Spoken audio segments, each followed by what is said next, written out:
Today I just kind of want to just kind of rant a little bit about music and your mental health. But there's so many different directions that I could take this. But music has a way of inspiring, has a way of leading and guiding.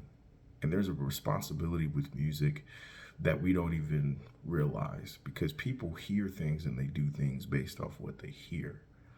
I know that some people listen to all kinds of genres and some people listen to all kinds of different types of inspirational musics, but there is actually a thing called musical therapy that people are actually starting to look into about how music affects different your mind and mental states depending on what you're listening to.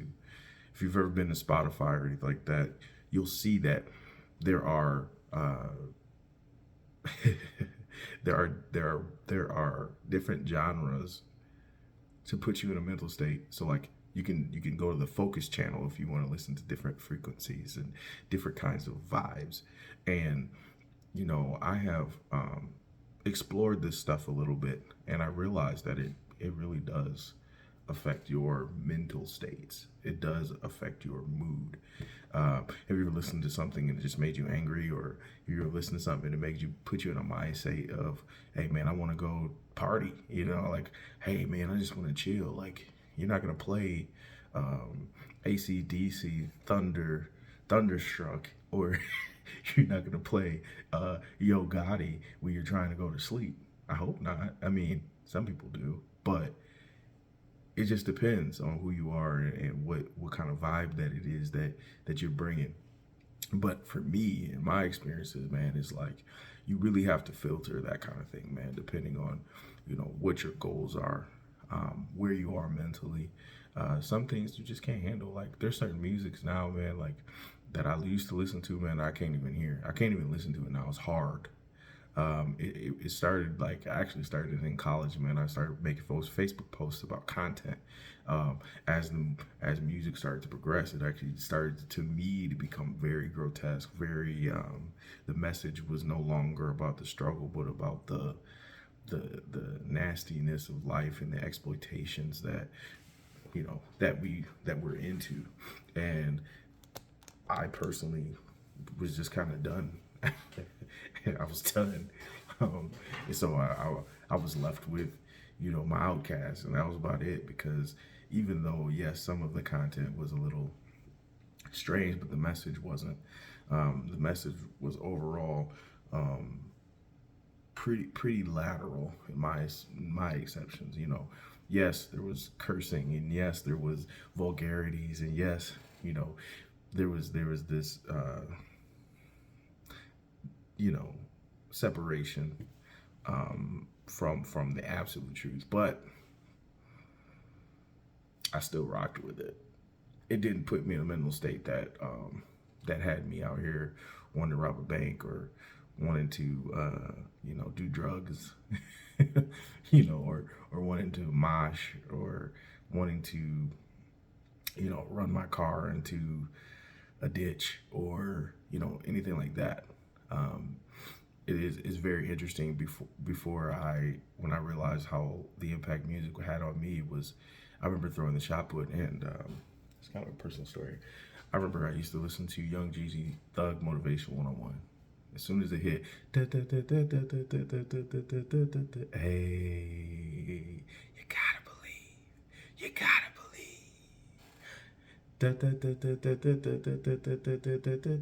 Oh my gosh. And then that, I don't know what it was, but that intro to Thug Motivation really, like, I don't know what it did, man. It put goosebumps on me. Right before any kind of competition, before I got to throw, this was in high school, man. I used to play it. I had the whole track, and I just remember going into a zone where everything that I had worked so hard for, everything that I was like in the gym by myself doing reps, everything that I did, it was cultivated in that one moment. Because with shot put, it's so technical. Like, all I could do was was give it my all for three throws. I only had three guaranteed. So the margin of error, you can't do it. You just can't. You only get 3 tries. It's not like basketball where you can take 40 shots. Like, you only get 3, and you got to beat everybody out in 3. If you're lucky, you get 6, and then as you get all go into bigger competitions in the world, you get an extra 2 or something like that. So like man, you gotta be able to perform right now. And so that's the beauty. That's why I love track and field, because it's really competitive, especially throwing. Like, you gotta be there. You gotta be spot on now. There's no margin for error, because you can't be off. If you're off, you're losing. You're not gonna win that meet. You're not gonna win. Sorry. But get back to the point. Jeezy used to put me in that arena. It used to put me in that. Now, when I got to college, it was so funny because I got into college, and the coach told me, he said, you know, you can't wear your headphones, because I used to wear my headphones in the circle. So I just stay in that mind state, stay in that mind state, stay in that mind state. Whatever that was, that mental focus that I had to stay there. And they told me I couldn't wear my headphones. They told me I couldn't bring my music in there. It was a violation. And you know what? It crushed me because it was part of my routine for 4 or 5 years is what I used to do. I used to wear the headphones, and I used to play the music, and I used to get into the zone and all that kind of thing. And what I'm saying is that the life lesson that I had to learn was how to focus within myself. I didn't need that external. How could I still get myself there and stay there? When you hear athletes talk about blocking out the noise, that's what that is. It's a level of consciousness that stays. You don't need anything external. It comes from within. I thought I needed the Jeezy to get myself going, but it wasn't Jeezy. Sorry. I thought it was, but what it was what was being unlocked in me that gave me that enthusiasm to compete. I had lost my fire when he told me I couldn't do that. My fire was gone because I relied on the music. I relied on the noise. That was the depth, but the depth is now, it's deeper now.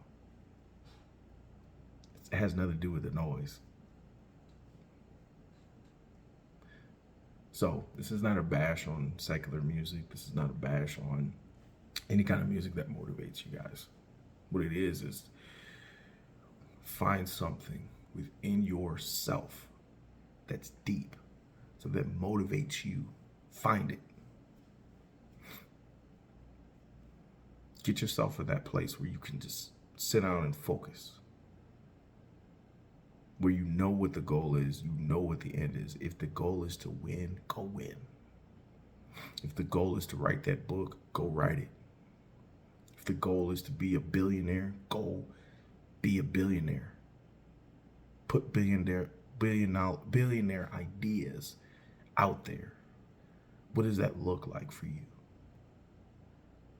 And don't move from it. Stay focused. Don't look all around searching for an answer. The answer is in you. It was given to you. The last thing that you want is for somebody else to come by and steal it from you. So go do it. Put in the work. Put in the effort. Go get it done. Some ideas take lifetimes. Some ideas don't. But you never know unless you get started.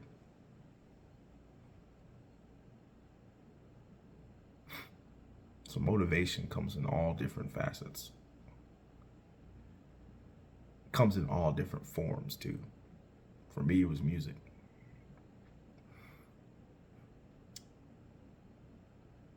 What's your motivation now?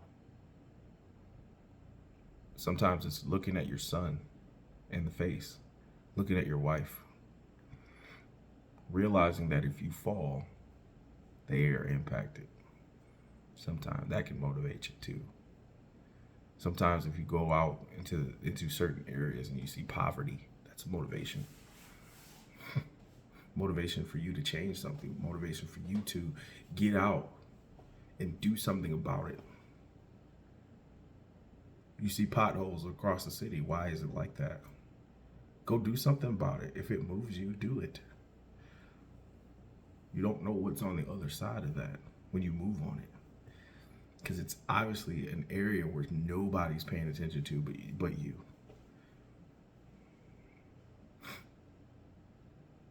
Jumping on trends is fine, but that's where our system is taking our generation, is to put us on trends.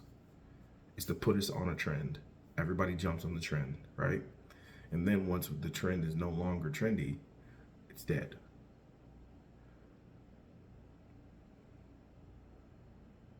There's a new trend, or there's another trend. Here's another pattern. Here's another this one. Everybody, we want to do all this forecasting so that we can stay ahead of something else, so that we know what direction everything's going. We want to stay ahead. We want to get on this bandwagon. We want to jump on the gravy train. So and so is doing this. So and so is doing that. So and so, yeah, this is how it's successful. We want to model our successes. There's nothing wrong with that. But you have to find your niche. Find your niche. And your niche is what you're good at. It's where your strengths lie. So knowing yourself is important, so you know your niche. So you're not out here looking like somebody else. So you're not out here trying to be somebody you're not. This is just coaching tips. I love when I see somebody evolve into who they are. There's nothing better than watching a person reach their goals. This is the trainer and the coach coming in me. Like, you know where you want them to be as the coach. But actually getting them there and for them to see their success, there's no better feeling. And as a way, you kind of just say, man, this is amazing. But the process is the amazing. It's greater. The process itself to get there is the work. And I believe great coaches, great mentors, great leaders have an impact on people that last generationally, that outlast themselves. Dr. Miles Monroe said, I measure my leadership on the skills that I have when I'm dead. How many people are still following me after I'm gone? Well, he was a great leader because people still follow him to this day. That's leadership. That's leadership. Every client that I've ever worked with, every person that I've ever encountered as far as like personal training and fitness is concerned, every person, I had a goal in mind where it was, hey, if I have to do this long term, I'm not teaching you anything. My goal is to give you the skills and the tool sets and give you all of the things in your bag to do this exercise and fitness thing for the rest of your life, but so that you can maintain a healthy lifestyle, not for me to get rich off of you. I'm not trying to get rich off of you personal training. I'm trying to teach you the skill sets to continue. If you hit plateaus, yeah, come back to me. But I want to see you do this thing consistently. That's the mindset that I had in going with every client. It was not to bait them into sales, not to get them locked into these year-long contracts unless they had year-long goals, which is, college athletes and those type of people. Well, in that case, you're dealing with the schools. So the school's paying you to get them there, which they have long budgets for. So I don't feel bad about that. Or you go into high school and you say, hey, you got these kids that are dedicated and they want to go into XYZ. The sporting world is different. Sports performance is different than personal training. You can build a business as a personal trainer. That's not a problem. You could definitely build a business doing that. You could build a business doing that. But eventually, why do you think trainers who have a lot of clients end up opening gyms? Because they've trained so many people, right? These people follow them. They have a large membership base. So they turn their clients into members and they put them on a sustainable program that they follow. And they always have reference back to their trainer because it's, hey, bro, I'm stuck, I'm plateauing. What do I need to do different? Well, you keep up on what's new and what's late, and you say, okay, hold on. You hitting this part. You've maximized. You look great. You have a six pack. You have abs. You have, accomplished all your goals. Now what? Maintain it, sustain it, manage it. But also, I think there's a whole nother step to this. I'm not going to talk about it here, but there's another step. Once you've hit that maintain stage, what else do you do? I got a what else hoodie for you to purchase. That's what that's about, is what else? You've got to the top. You've reached your goals. You've hit everything that you need to do. What else is next? What else do I need to do? There's a reason for you hitting your goals.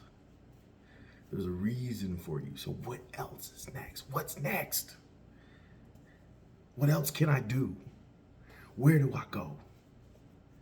Are there other options? What is it? What am I supposed to do next? Yeah, I'll talk about that.